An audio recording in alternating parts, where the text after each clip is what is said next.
It's been a long time coming, man.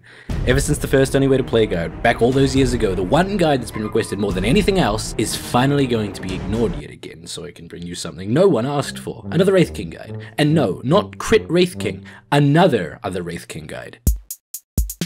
This entire month, and most of last month, has been fully committed to the sexy short film contest, as you're going to see in a couple of days. Anytime I wasn't working on that, I was streaming on Twitch. They gave me a partnership. I don't know why, but hey man, if they want to doom their website, more power to them.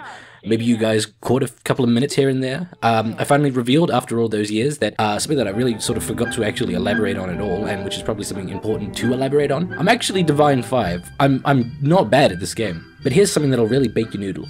Am I Divine 5 because of my guides, or in spite of my guides? I mean, they're terrible, right? But if that's the case, I must be the greatest Dota player in the world to be Divine 5 with them, you know?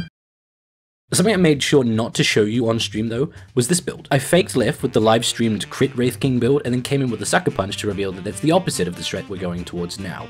Surprise, motherfucker, it's a support guide.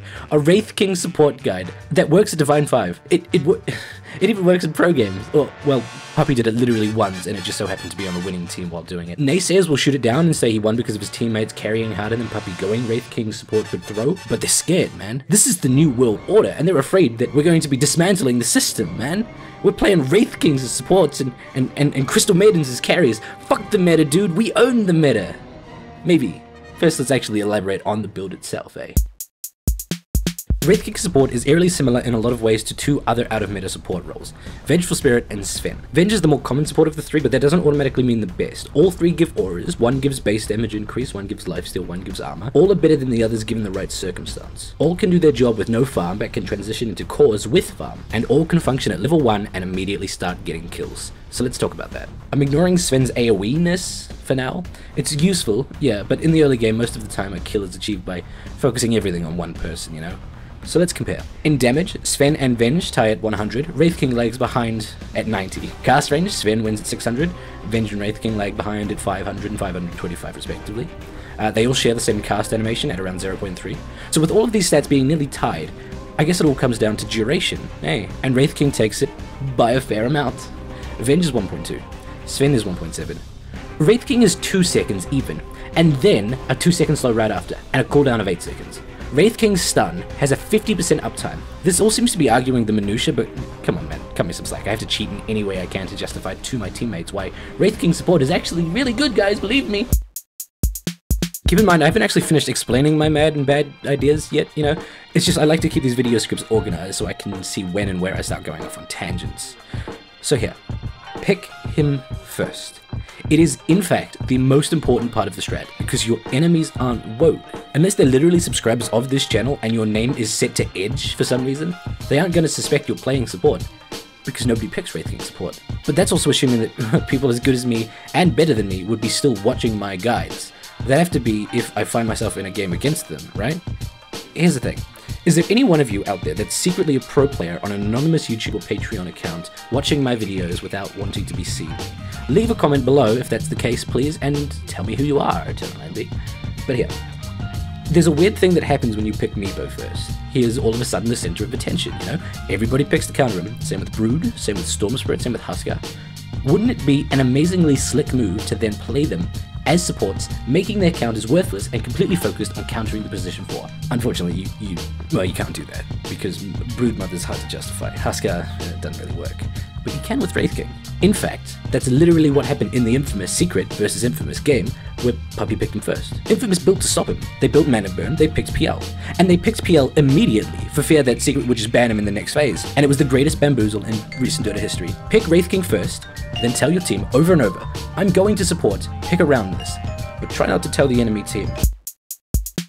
Hi. You know what we're going to talk about, but let's do it anyway. Mortal Strike is the one meaningful change that Wraith King was given in between now and April 20th, 2015, when I first made the Wraith King guide, and it's amazing. It's sort of awoken something in me, in that I think I've started to find skeletons adorable. They are no longer an effective horror prop in movies anymore, they're just too cute. If you don't know, Mortal Strike, your crit, has an interesting sub-ability. Every crit you get on a creep insta-kills it, and every insta-kill creep crit you get a charge. You can have 7 of these, and on activation, you spawn the army to end all armies. For every charge, you spawn a little skelly. I already touched on that in my Wraith King 707 addendum, but something I learned since then is even Wraith King's illusions can insta-kill creeps. Pick up an illusion rune, send them down a lane, insta-push it. In fact, the only hero illusion runes are probably better on to push out lanes would be Axe. Skellies have a way better than average base attack time at 1.2 as well, and obviously being creeps, they get your lifesteal aura when you set it to it. And the biggest one, you can fucking crit wards. No, that's not the biggest one. It's true, you can, but the big one is that skeletons deal more damage to towers each than you would with the same amount of damage. Let me explain this, because this hurts my head just thinking about it. If you had 40 damage, like they do, and attacked a tower when they do, you would deal 20 damage, and they'd deal 30 each. So 30 times 7, 210. As always, there's this really weird and arbitrary maths involved, so if I can wildly oversimplify it, they deal a billion damage to towers, make them hit towers. Thanks for listening. In fact, you should only make them hit towers, or split push, or farm for you. As much as I love the little guys, they're terrible in team fights. To be fair, they are more damage, but if you have to pop them, do it after all enemies have used their AoE spells. If you're not, your skeletons are all going to die. This is where it gets interesting. Start off with a courier, wards, and anything the team wants. This is achieving two things. A, getting the typical support starting items, which is, a must, but also making your team literally witness you supporting. These days I've noticed the major crutch in all of these builds is your teammates themselves. So from now on, there's a concerted effort from me personally in all of these guides to keep the teammates on your side. I then personally go Orb of Venom to really ramp up the level 1 kill potential, but you can also go Stout Shield and immediately start jungling if your carry doesn't need you. A lot like CM would. In fact, Wraith King is a lot like a bigger and, let's face it, prettier Crystal Maiden. You've got a slow and stun, you pop it, then you pull and jungle. You roam well, so you can pick up a smoke. You don't need items, so pick up TPs and whatever the team wants and needs. But unlike CM, you can disappear for 3 minutes and emerge from the jungle as a beastly, item and farm independent threat. Wraith King might be the most versatile hero in the game. He can literally work in every position. Position 5, maybe farming a helm or drum by 30 minutes, can win games. A greedy position 4 can rush a blink or spirit vessel. Position 3 with hellbeds. Position 2 with blade nails and armlets. And, well, of course, position 1 with your crit and radiance. Focusing on position 4 and 5, you are still effectively in the same position in team fights as your position 1 counterparts. You're in the front. I personally like Helm of the Dominator very much. It's a cheap build-up and gives you access to more skellies, which is always a plus. But it's a crazy aura that works doubly so on skeletons, and literally means you can solo push a tier 2 tower in a couple of seconds. If I was tasked with staying at Divine 5 by only ever being allowed to pick one hero, I would gladly pick Wraith King. A true king supports his servants.